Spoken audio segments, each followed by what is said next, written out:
The hit didn't sound loud. It wasn't dramatic. No sharp crack, no echo. It was worse. It landed heavy, deep, right on my pregnant belly. For half a second, my brain refused to understand what my body already knew. Pain exploded through me. My breath vanished. My hands flew instinctively to my stomach. The room went silent. 20 people, a long dining table, crystal glasses, soft music still playing like nothing had happened. "Hey friends," I said, voice trembling but calm. "If stories like this resonate with you, hit that subscribe button to show your support. Drop a hello in the comments and let us know where you're tuning in from. Then, let's dive back into the tale." And my stepfather's fist was slowly pulling back. "You think you can humiliate me in my own house?" he growled. My name is Lena Matthews, and I was 6 months pregnant when my stepfather tried to hurt my unborn child in front of my entire family. The dinner was supposed to be peaceful, a family gathering, nothing fancy, just a celebration of my mother's birthday. But peace never existed where Mark Reynolds was involved. Mark was my stepfather. He married my mother 8 years after my biological father died suddenly of a heart attack. At first, he seemed stable, responsible, supportive. That illusion didn't last. Mark liked control. He liked obedience. And above all, he hated anything that didn't center around him, especially my pregnancy. The moment I walked in, I felt it. His eyes went straight to my stomach. Not warmth, not curiosity, resentment. "So," he said, leaning back in his chair, beer already in hand, "looks like you've put on some serious weight." My husband Ethan tightened his grip on my hand. "I'm pregnant," I said, calmly. Mark smirked. "Yeah, well, not everyone should be." The table laughed nervously. My mother said nothing. She never did. Dinner moved forward, but the tension sat heavy in the air. Mark dominated every conversation. His business struggles, his sacrifices, how hard life had been for him. "You don't know stress," he said loudly, stabbing his fork into his steak. "I've been carrying this family on my back for years." I looked at my mother. She stared down at her plate. I felt my baby kick. Slow, strong, like a reminder. 3 weeks earlier, I had learned something that changed everything, something Mark never expected me to find. It happened by accident. Ethan works as a financial auditor. One evening, I was helping him organize files when I saw a familiar name, Mark Reynolds. But it wasn't a normal file. It was a fraud investigation. Multiple fake insurance claims, false disability benefits, forged documents. Thousands of dollars. I remember whispering, "Ethan, this is my stepfather." Ethan didn't answer right away. Then he said quietly, "This isn't small. This is federal." The weight of those words stayed with me for days. It explained so many things. The constant manipulation, the subtle threats, the way he isolated my mother. It wasn't stress, it was fear. Back at the dinner table, dessert was served. Mark leaned back, satisfied. Then he looked straight at me. "So tell me," he said mockingly, "when are you planning to stop depending on others and actually contribute something useful?" That's when I spoke. "Mark," I said evenly, "I wanted to ask you something." He raised an eyebrow. "What?" "Those disability payments you've been receiving for years," I said. "Do you ever worry about someone checking the records?" The smile slid off his face. "What are you talking about?" Ethan leaned forward. "Because according to federal records," he said calmly, "you were never legally disabled." The room froze. My mother looked up sharply. "What?" she whispered. Mark turned to her fast. "Linda, he's lying!" I reached for her hand. "He's not." I forced myself to breathe. My belly still throbbed where Mark had hit me, but the baby was moving, alive, strong. I wasn't breaking. Not now, not ever again. "Mark," I said quietly, "I told you you couldn't work, that you were in constant pain, that you sacrificed everything." I swallowed. "But you lied." Ethan laid document after document on the table. Insurance forms, bank statements, government letters. Different states, different aliases, same pattern. Ethan continued. Mark's jaw tightened. "You stole over $400,000, Ethan said, "from federal programs meant for people who actually need help." Someone gasped. Another relative whispered, "Oh my God." Mark laughed again, but this time it cracked. "You think this proves anything?" he snapped. "People make mistakes." "No," Ethan said calmly. "Mistakes don't repeat themselves for over a decade." My mother stood up. Her hands were shaking. "Mark," she said slowly, "tell me the truth." He turned toward her, eyes wild. "You're going to believe them over me?" She hesitated, and that hesitation said everything. 3 weeks earlier, when Ethan first showed me the files, I cried. Not because I was surprised, but because suddenly every bad memory made sense. The mood swings, the control, the way Mark isolated my mother. It wasn't stress, it was fear. The room felt frozen after Mark's laughter cracked. Every eye followed him. Every heartbeat raced. I placed my hand gently on my belly, feeling my baby kick, as if sensing the storm around us. My husband, Ethan, leaned closer, his face unreadable, eyes locked on Mark. He was calm, terrifyingly calm, the kind of calm that meant trouble for anyone lying. "Mark," Ethan said softly, "we're done playing games." Mark turned, a faint sneer on his face. "You think waving papers and whispers can ruin me?" His voice rising. "You don't know what I'm capable of." I felt the baby stir again, and a wave of resolve washed over me. I wasn't going to let fear rule this night. Not anymore. 3 days later, the phone rang. I answered cautiously. "Lena Matthews? This is Special Agent Collins with the FBI." My heart skipped. The man at the dinner was real, and now they were officially involved. "We've reviewed preliminary documents you submitted. They're substantial, enough to warrant a federal investigation." I swallowed. "Do you need more evidence?" "Yes," he said. "We'll need access to all records, bank statements, and any witnesses who can confirm your claims." I looked at Ethan. He nodded. We were ready. Mark didn't know what was coming. Back at home, the tension was unbearable. Mark acted normal, but I noticed small cracks, a glance that lingered too long at his phone, hands shaking when he poured a glass of wine, and the subtle rage when he thought no one was watching.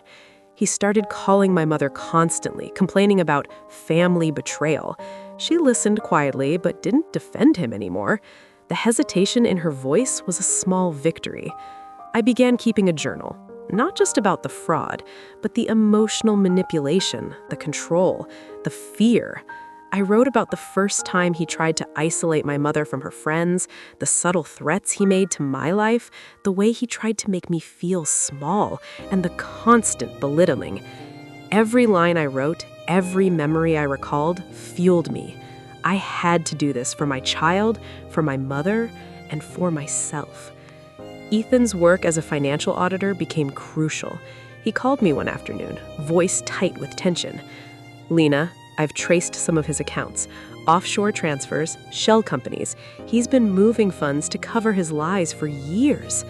My stomach tightened, not from pregnancy, but from fear and anticipation. "We need to be careful," he continued. "If he suspects anything, he could disappear or destroy evidence." I nodded silently. I had been waiting for justice my whole life. I wasn't going to let fear stop me now. I remember the first subtle signs of Mark's deception. It was a sunny morning. I was 15. He was supposedly recovering from an injury that had left him in constant pain, but I saw him carrying heavy boxes up the stairs effortlessly. I heard him laughing on the phone about business deals he claimed he couldn't handle. I mentioned it to my mother once. She brushed it off, her eyes pleading with me to stay silent. "Lena, don't say anything. You'll make it worse." I didn't understand then, but now, years later, the puzzle pieces fit together. 2 weeks after the assault, we planned a second family dinner. Not for celebration, not for peace, but for truth. I coordinated with Agent Collins and Ethan. We wanted everyone present when Mark faced reality. The evidence would speak louder than any accusation I could make alone. I spent hours choosing a flowing maternity dress that emphasized my pregnancy. Subtle power, not vanity. I wanted him to see the life he tried to harm thriving. Ethan reminded me, "Stay calm, let the documents speak. Don't give him an emotional reaction to feed on." I nodded. I was ready.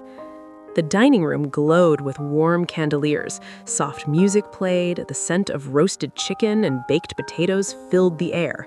Guests arrived, relatives, neighbors, even a few coworkers of my mother who had long suspected Mark's odd behavior. Mark entered last, as if commanding the room. But this time, he wasn't the only one with confidence. "Lena," he said, eyes sharp, "I hope this is a normal dinner." It will be, as normal as truth allows. The first courses passed with small talk. Mark dominated conversations, boasting about fake achievements, but subtle tension was building. After dessert, I stood. Ethan followed, holding the thick folder of evidence.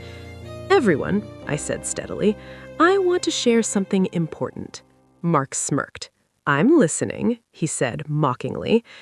I opened the folder, handing copies of documents to my mother and a few relatives. Mark Reynolds has been living a lie for over a decade. Gasps filled the room. False disability claims, forged medical records, money stolen from federal programs, and manipulation of everyone around him, including the woman who trusted him the most, my mother. Mark's face paled. "You," he began. Ethan stepped forward. "Assaulting a pregnant woman will not be tolerated. And now, Mark, federal authorities are aware of your fraud." The room fell silent. Mark's carefully constructed world began to collapse. His excuses faltered, his confidence cracked, his lies were stripped away one by one in front of everyone. My mother stood up, her hands were shaking. "Mark," she said slowly, "tell me the truth." He turned toward her, eyes wild. "You're going to believe them over me?" She hesitated, and that hesitation said everything. 2 FBI agents entered as if on cue. Mark's expression shifted from anger to panic. "Mark Reynolds," one agent said calmly, "you're under investigation for federal fraud and assault. You have the right to stay silent." He froze. That night, after the dinner, my mother sat beside me. Tears rolled down her cheeks. "I'm sorry," she said, "for everything." I hugged her tightly. "It's not too late. We'll fix this together." I felt the baby stir, and a wave of hope filled me. Mark Reynolds had lost his grip on our lives, but the fight was not yet over. The legal battle lay awaited, and the scars, emotional and physical, would need healing. But for the first time, I knew something important. Truth had power. Courage had power. And I had both. The days after the family dinner were tense. Mark Reynolds stayed quiet, but his smirk was gone. Every phone call he made was hushed, every glance over his shoulder full of suspicion. Meanwhile, Ethan and I worked with Special Agent Collins to gather more evidence. Bank statements, wire transfers, forged documents, insurance claims, each piece a puzzle, a part of the story that Mark had spent over a decade hiding. The baby kicked inside me often, almost in rhythm with my heartbeat. Every kick reminded me why I couldn't back down now. Collins arranged meetings with Mark's past victims. There were 4 women, all previously married to him, all betrayed. Some had lost life savings, some had been manipulated emotionally for years, and some had feared speaking up because Mark was always charming until you saw the mask slip. One woman, Claire, trembled as she recounted her story. He made me think I owed him everything. My house, my savings, he just took it all. Her eyes filled with tears, but she also radiated relief now that someone was listening. I realized something crucial. Mark's abuse wasn't just financial, it was psychological. He didn't just steal money, he stole confidence, trust, and time. Linda, my mother, was hesitant at first. Even after the dinner, she worried about repercussions. But seeing the faces of other victims, hearing their pain, it opened her eyes. I thought I loved him, she confessed one evening. But love doesn't make you blind to theft, to abuse, to lies. I held her hand. You're not alone anymore. We'll fix this, together. Mark wasn't idle. He tried to intimidate us. Anonymous letters, calls at odd hours, even threats disguised as apologies. But he underestimated Ethan and me. We had everything documented, every call recorded, every transfer traced, every lie exposed. The FBI had built a wall around us, both physical and legal. Mark couldn't touch a thing without leaving fingerprints. Weeks passed. I was 7 months pregnant now. Ethan remained calm, organizing files, preparing testimony, rehearsing questions. I practiced telling the story with strength, with clarity, with dignity. Special Agent Collins warned us. This will be hard. He's skilled at manipulation. Courtrooms favor confidence. Don't let him rattle you. I nodded. I had my reasons to stay strong. My baby, my mother, my future. The day of the trial arrived like a storm. The courthouse loomed tall. Marble floors echoed with every step. People whispered as we entered. Mark Reynolds sat at the defense table, smaller, anxious, stripped of his former swagger. The prosecutor began meticulously. Mark Reynolds has engaged in fraud spanning over 12 years, false disability claims, forged documents, and theft from federal programs designed to help the disabled. He laid out evidence, statements from past victims, bank records, insurance claims, each piece a puzzle, a part of the story that Mark had spent over a decade hiding. Mark's attorney tried to deflect. He's a hard-working man, he shouted. Anyone could make a mistake. But the witnesses, one after another, shattered that defense. When my turn came, the courtroom fell silent. I stepped forward, my hand resting on my belly. 8 months pregnant, every step deliberate, every breath steady. "Why are you here?" the prosecutor asked. I looked at the jury. My child deserves a life without lies. My mother deserves honesty. And victims like those here deserve justice. I spoke clearly, recounting Mark's manipulation, his assaults, his fraud. I described the night he hit me, the fear that nearly stole my baby's safety. Every word landed with weight. Every pause held the jury's attention. Mark's eyes burned with rage, but he had nothing left to hide behind. When evidence of his previous marriages, frauds, and abuse was revealed, his smirk vanished entirely. His own family whispered in shock. My mother's hands trembled, but she no longer shielded him. Ethan stood beside me, holding the folder of documents, the weapon that had exposed him. Agent Collins watched from the back, nodding subtly. Everything had been done by the book, every step airtight. After 3 days of testimony, the jury retired. Hours felt like years. When they returned, the room was silent. "Guilty on all counts," the foreman announced.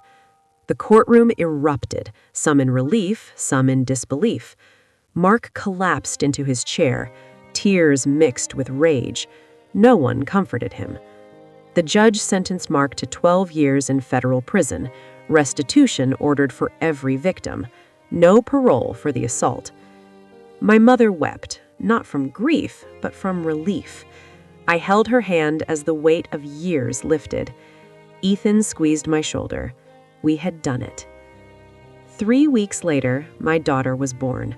7 pounds of life and resilience. Her first cry cut through the remnants of fear, announcing a new chapter. I named her Aurora, light breaking through darkness. My mother held her, finally seeing a life untouched by lies. "She's perfect," she whispered. I smiled through tears.